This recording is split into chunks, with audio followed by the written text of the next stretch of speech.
Elle s'est longtemps tue, mais aujourd'hui elle parle. Près de 40 ans après les faits, l'actrice Judith Godrèche dévoile la face obscure de certains réalisateurs. D'abord, celui qui fut son compagnon quand elle avait 14 ans, Benoît Jacquot.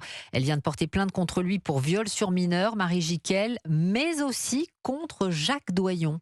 Judith Godrèche n'a que 15 ans lorsque le cinéaste Jacques Doyon l'a choisie pour son film La fille de 15 ans. Pendant le tournage, le réalisateur Evans, l'un des comédiens, reprend son rôle et décide tout d'un coup d'insérer une scène de sexe entre la jeune comédienne et lui. J'enlève mon pull, je suis torse nu, il me pelote, me roule des pelles, raconte Judith Godrèche.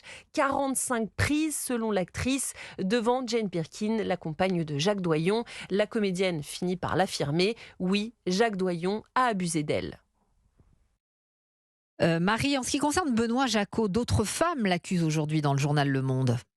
Oui, plusieurs comédiennes qui décrivent la même attitude de prédateur. Isil Lebesco, la sœur de Maïwenn, évoque elle les violences psychologiques ou physiques du cinéaste qu'elle rencontre à 16 ans pour le film Sade. Cette même violence est aussi dénoncée par la comédienne franco-autrichienne Julia Roy.